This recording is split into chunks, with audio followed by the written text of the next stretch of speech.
Bapak Ibu Saudara yang dikasih dalam Tuhan, satu sukacita bagi kita kembali pada malam hari ini untuk bersama-sama merenungkan sebuah kebenaran firman Tuhan sesuai dengan Almanak Nas Gereja Kalimantan Evangelis, yaitu dari kitab Kejadian pasal 4 ayat 1 sampai 16. Malam hari ini saya membawakan satu tema untuk kita semua, yaitu bahaya iri hati. Saya tidak mengajak Bapak Ibu untuk membaca dari nas kita malam hari ini, sebab saya akan menyampaikan satu renungan, yaitu tentang bahaya iri hati. Bapak Ibu Saudara, pernah seorang teman menuliskan status di akun media sosialnya. Saat menonton drama Korea, maka kita akan merasa senang dan merasa bahagia saat melihat orang lain merasa bahagia dan merasa senang. Namun dalam kehidupan nyata, hal itu terbalik. Akan ada banyak orang yang merasa senang ketika melihat kita susah, dan banyak orang yang merasa susah ketika melihat kita senang. Saudara, status itu memberikan kita sebuah gambaran bahwa kehidupan ini pun seringkali yang kita alami adalah hal yang demikian. Bapak Ibu, susah melihat orang senang atau senang melihat orang susah adalah iri hati. Dalam Kamus Besar Bahasa Indonesia, iri hati adalah merasa tidak senang melihat kelebihan orang lain. Dan pengertian dalam Alkitab dalam bahasa Ibrani, kana, yang didefinisikan sebagai ketidaksenangan melihat orang lain memiliki sesuatu yang lebih daripada kita. Bapak Ibu Saudara, hal inilah yang terjadi di dalam nas yang kita baca pada malam hari ini. Kejadian pasal 4 ayat 1 sampai ayat 16. Iri hati. Kain iri terhadap adiknya Habel karena persembahan Kain tidak diterima oleh Tuhan. Saudaraku yang dikasihi di dalam Tuhan, iri hati bisa menjadi dosa yang sangat serius. Dan iri hati adalah problem setiap manusia yang berdosa, termasuk Bapak Ibu Saudara dan saya.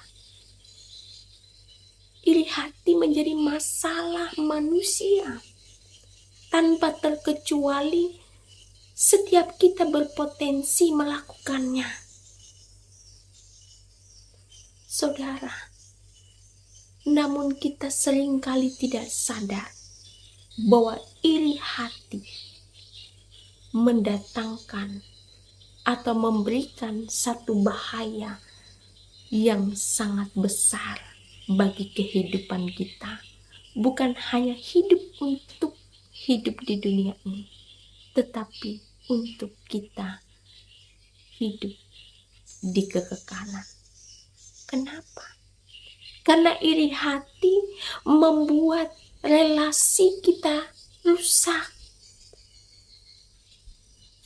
Karena iri hati, relasi antara Kain dan Allah menjadi rusak. Karena iri hati, Kain membunuh adiknya Habel. Dan karena iri hati, Kain berbohong kepada Allah sendiri. Dan karena iri hati, Kain dihukum oleh Allah, sehingga ia menjadi pengembara. Saudara, itulah bahaya iri hati. Bahkan ada banyak sekali bahaya-bahaya yang lain yang mungkin tidak didaftarkan dalam nas kita, pada cerita-cerita yang lain dalam Alkitab. Tetapi malam hari ini kita boleh belajar dan melihat bahwa iri hati merupakan sesuatu hal yang begitu serius harus kita perhatikan dan harus menjadi perhatian kita, bahwa sebagai orang yang kenal Tuhan, orang yang percaya kepada Tuhan, kita seharusnya belajar untuk tidak menjadi orang yang selalu iri hati. Meskipun pada kenyataannya setiap kita punya potensi untuk iri terhadap orang lain, terhadap kelebihan orang lain. Tetapi mari kita belajar untuk tidak iri hati. Karena iri hati mendatangkan bahaya yang besar dan sangat serius bagi hidup kita. Jadi Bapak Ibu, mari kita belajar bersama-sama. Sebagai orang yang mengenal Tuhan, orang percaya, kita hendaknya sadar bahwa kita adalah anak-anak Allah. Anak yang telah ditebus oleh Allah sendiri. Maka kita harus belajar untuk memiliki hati yang penuh dengan kasih, meneladani Kristus dalam hidup kita. Jauhkan iri hati daripada hidup kita, supaya kita tidak mendapat bahaya yang serius dalam hidup ini. Tuhan Yesus memberkati kita dan memampukan kita semua untuk melakukan yang terbaik dan dapat menjauhi iri hati terhadap sesama kita. Tuhan memberkati. Mari kita berdoa. Tuhan Allah Bapa kami bersyukur malam hari ini boleh diingatkan lewat firman-Mu bahwa kami sebagai manusia biasa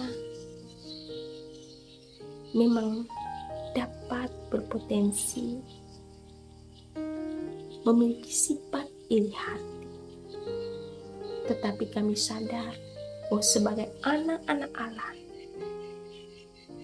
kami harus memiliki hati yang penuh dengan kasih dan meneladani Engkau dalam setiap laku hidup kami. Tolonglah kami ya Tuhan, supaya kami hidup sesuai dan seturut kehendak-Mu. Amin. Salam.